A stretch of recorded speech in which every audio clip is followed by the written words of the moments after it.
Mr. Chairman. Welcome, Judge Garland. It's nice to see you again. Thank you. I will start with two preliminary questions that I ask every nominee who comes before any of the committees on which I sit. And these two questions are, since you became a legal adult, have you ever made unwanted requests for sexual favors or committed any verbal or physical harassment or assault of a sexual nature? No. Have you ever faced discipline or entered into a settlement related to this kind of conduct? No. Judge Garland, considering that we just had a president who did not think the rule of law applied to him, I'm gratified to hear that so many of my Republican colleagues are asking you whether you, as Attorney General, will follow the rule of law. And of course, you will. I want to get to consent decrees, because I don't think that you've been asked about consent decrees yet.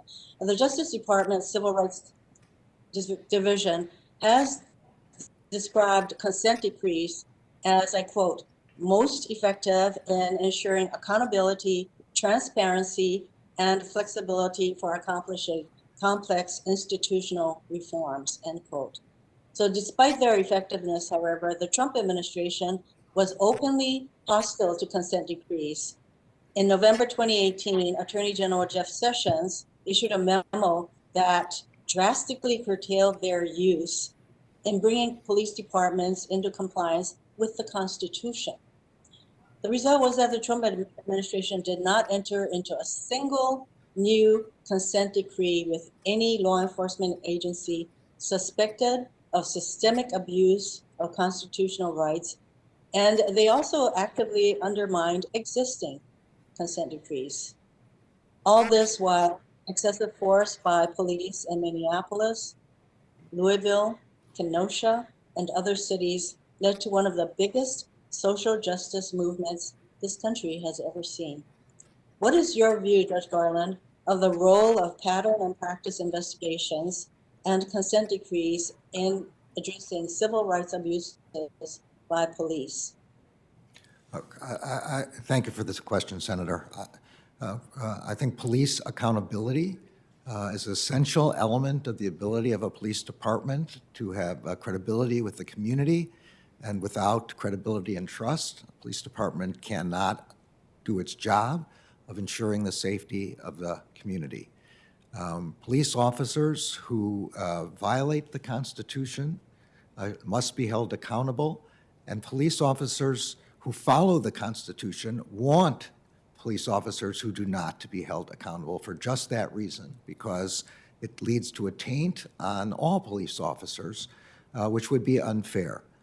Congress has given the Justice Department the authority and the responsibility to investigate patterns or practices of law enforcement entities' conduct that violate the Constitution and laws of the United States. That's the statutory responsibility of the Justice Department.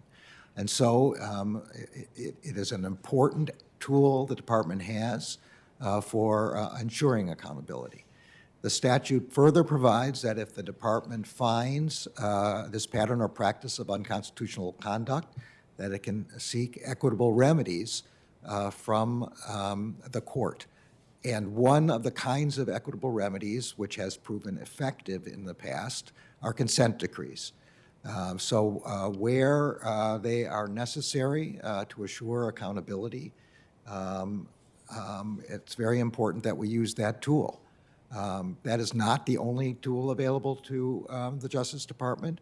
We can use grant making to provide funds for police departments to reform themselves, to make themselves more accountable. We can provide technical assistance. We can provide incentives. All of these are a set of tools, and the Justice Department has been given these tools by the Congress, and it should use all of them. So you emphasize accountability of police departments, and the Justice Department said that consent decrees, which, by the way, are not just one-sided, they are entered into, as I understand it, after much dialogue and discussion with the affected police departments, so they are definitely a tool. By your answer, I hope that you plan to re-engage the Justice Department in enforcing and abiding by the existing consent decrees, because I noted that the previous administration had undermined the existing consent decrees. Well, I think if there is an existing consent decree, then we are certainly going to require adherence to it, yes. You've been asked a number of questions about in my view, the active voter suppression laws that are being enacted, particularly, of course, after the Shelby County decision that gutted one of the major provisions of the Voting Rights Act, leaving Section 2, that still gives the Attorney General's office some tools to go after those states that are contemplating legislation that, in effect, will result in voter suppression. Are you aware of any evidence of widespread voter fraud in the 2020 presidential election, or for that matter, any other election? No, Senator. All I know, of course, is what I've been able to glean from the public reports of government agencies. The Department of Homeland Security in the previous administration publicly described the last election as the most secure in American history. Some 60 or more courts rejected claims of fraud in the election, some on legal grounds, but many after providing an opportunity for the submission of evidence, and rejected the evidence that was submitted as insufficient. And Attorney General Barr authorized the U.S. attorneys to investigate voter fraud after the election and before certification. And at the conclusion, he announced that the department had not found evidence sufficiently material of widespread voter fraud to have had an effect on the election. Thank you, Judge Garland. I am running out of time. I just wanted to reiterate that I heard your earlier response that you would work with Congress to determine whether a pre-clearance provision should be reenacted.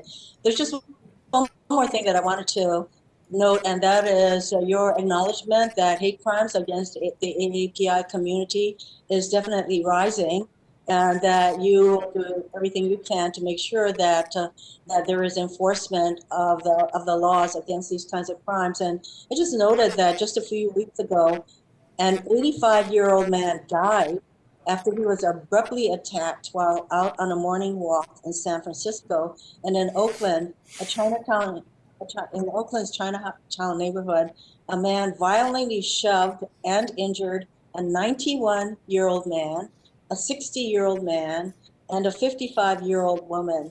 And each of these cases, the victims were AAPI community members. Thank you. I do have additional questions. I'll wait for a round two. Thank you. Thank you, Senator. Thanks.